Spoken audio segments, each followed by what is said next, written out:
It's not fine for Mac Jones, and this isn't a surprise. We saw the photos. He was in agony as he was being carried to the locker room on Sunday after suffering the ankle injury late in the loss to the Baltimore Ravens. He likely will miss multiple games with a severe high ankle sprain. Here he is from Monday saying what you would expect a Patriots player to say about his overall health condition at any given time. Yeah, I'm just kind of taking it day to day and making sure everything's good. And honestly, any injury questions are Coach Belichick's thing. So I'm not here to answer them. I appreciate everyone kind of reaching out and looking after me, but it's kind of just a day-to-day thing, and just trying to get better. Yeah, Bill Belichick's attitude is this. It's not your job to talk about your health and well-being. It's my job to not talk about your health and well-being, because that's what happened on Sunday when he was asked about it. He said nothing, Chris. I mean, that's just the way they are. That's part of this military, strategic secrecy. You don't want your opponents to ever know anything about who's injured, how badly they're injured, what's injured. Could you imagine if there wasn't an injury report requirement? We would know nothing about anyone. Definitely not. In the Patriots organization or any other team for that matter, but the Patriots would protect it even more.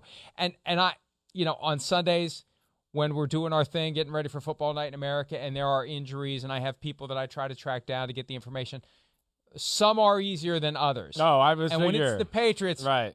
You almost want to say forget it. Good right? luck. Right. Good luck. Although I was able, and some of the information did get out on Sunday night, and I was able to get some of it, but it's a lot harder to get information on their players in that heat of the moment, late afternoon Sunday. Who's injured? How injured are they? It's easier for others, and for the Patriots, it's virtually impossible, especially when you're on the record in a press conference. Yeah, right. They're all scared, and for the most part, they know, how it goes down in New England. To your point, they're going to stay in their lane, and in their lane in New England, it's just basically shut up and play football, and then we'll take care of the rest. We'll talk about injuries. We'll talk about rah-rah. We'll talk about who's doing good on the football team. We'll talk about contract situations. They don't want players ever crossing that line. They don't. It's tactical warfare for lack of a better way to say it. But it seems it's good that he's in good spirits, especially after seeing the agony he was in, like you talked about on Sunday. I mean, it was like real agony. The fact that how he hobbled off the field, but I mean, the faces and the video clips you saw of him being carried down the stairwell there behind the bench, that's where you don't see players like that, where they're screaming in agony as they're being. This is the picture I was talking about. Yeah, I mean, you don't see that a whole lot. I mean, he was in obvious pain there. So it's a big setback for a team that's finding their way on the offensive side of the ball. Mac Jones is a pretty damn good quarterback. His ability to make plays and throws into tight windows and all that for a team that's not all that explosive on that side of the ball, it's going to hurt them. So they're going to have like a Dallas Cowboy-like effort here. The rest of the team's going to have to rally around Brian Hoyer and company here and see where it goes. But it's not going to be easy for this football team. We know their offense wasn't all that great to begin with. I will say this, too, and I'm not trying to make light of his injury because it is a serious condition. He was obviously, as we saw from that photo, in agony. But as the people in our business try to get ahead of the curve and add to the story, I thought it was mildly humorous when the reports were out there that the x-rays were negative. Then the reports are they're concerned that there's ligament or tendon damage in the ankle. Well, yeah, there ain't much else there. Right, I mean, his foot wasn't set on fire, so I mean, unless it's the ankle broken, which we know it isn't, of course, that's really all that it can be in that area of the body. If the bone is fine, it's ligaments or it's tendons. And the high ankle sprain obviously is the one that keeps a guy out even longer. And now, Chris, you got Bill Belichick having to choose between Brian Hoyer and Bailey Zappi. I mean, under the depth chart, next man up is Brian Hoyer. Let's have a listen to Bill Belichick. Not that you're going to get anything out of it other than maybe a little bit of a smile on a Tuesday morning. Here's Belichick on what both Hoyer and Zappi bring to the offense. So what does Brian Hoyer bring to the offense? Yeah, Brian's got a lot of experience in the offense. And how would you describe Bailey Zappi's progress since the time he was drafted to where we are now? It's gotten a lot better. Oh my gosh. Yeah, so what was he doing? Was that his fingers or the chair making that noise as he was going back and forth like he was like an impatient teenager sitting there waiting to get out of like homeroom class or get out of school there?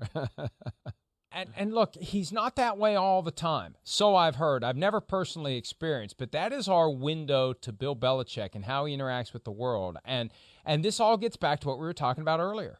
You don't show anything. You don't give anything. He grew up literally on the grounds of the Naval Academy. His dad was a scout for a long time with the football team there. He's had that military secrecy, that mindset drilled into him, and that's how he approaches it.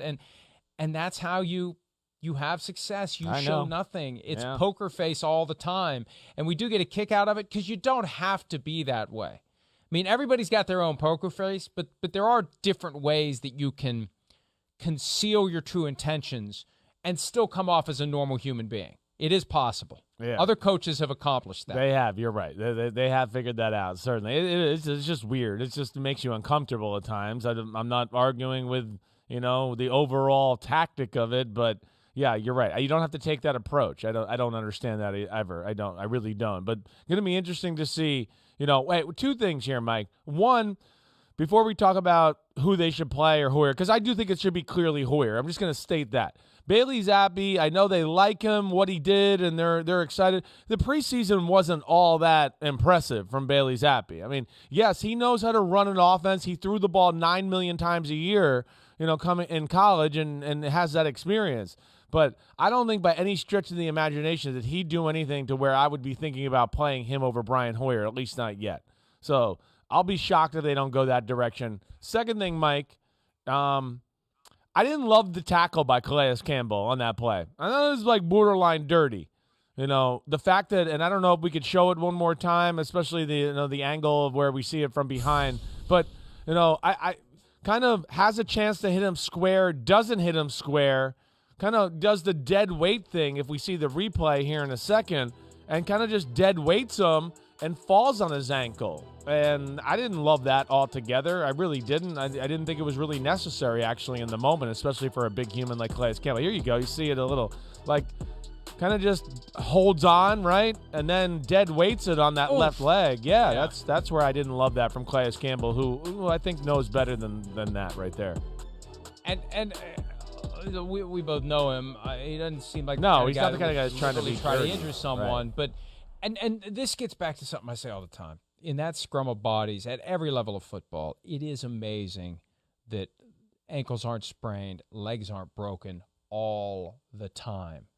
Like, how many times do you see that close call where the leg just moves at the last second, or it's getting caved in by some huge body that's going to roll into it and shatter the bones? It really is amazing. It doesn't happen more often, and it is inevitable that those moments occur. So the Patriots go forward, presumably with Brian Hoyer. But remember, the last time that I remember him in a big spot was the Cam Newton COVID game against the Chiefs. That's right. And the Patriots were giving Kansas City everything they could handle, and then Hoyer made some some brain really fart. Yes, yeah, right. I think there was a few mistakes, but one where I can't even remember what he did. Like, he called a timeout when they didn't have timeouts or something like that. He did something two bad turnovers too. Yeah, that defies the kind of discipline and clear-headed thought that Bill Belichick demands from his players. But he's still there. He's been there forever, and he's been a bunch of other places too.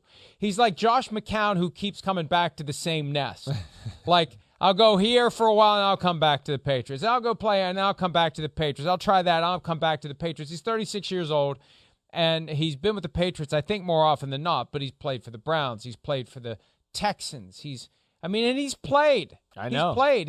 He's not a bad quarterback. He's had some good moments. 49ers. The question is, at this point, what can he really do for the Patriots or for anyone? But he'll be thrust into service, and I can't imagine Mac Jones not missing a few games, Chris. I'm with you there. I would think you said it before, high ankle sprain is very difficult to deal with.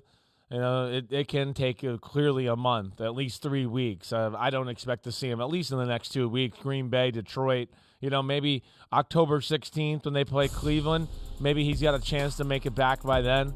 But I certainly don't expect to see him anytime, here in the near future. I don't. And it's going to be interesting because, hey, they're on the ropes here, certainly. They were kind of going toe-to-toe with Baltimore. There was a lot to like there. Mac Jones did not play a good game. I mean, his turnovers were bad.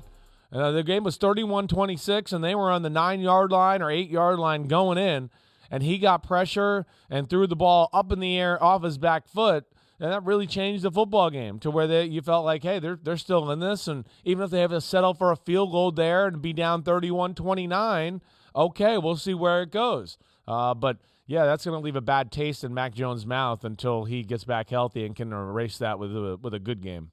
Hi, it's Mike Florio. Thanks for watching PFT on YouTube. Hit subscribe for the latest news and analysis from Pro Football Talk.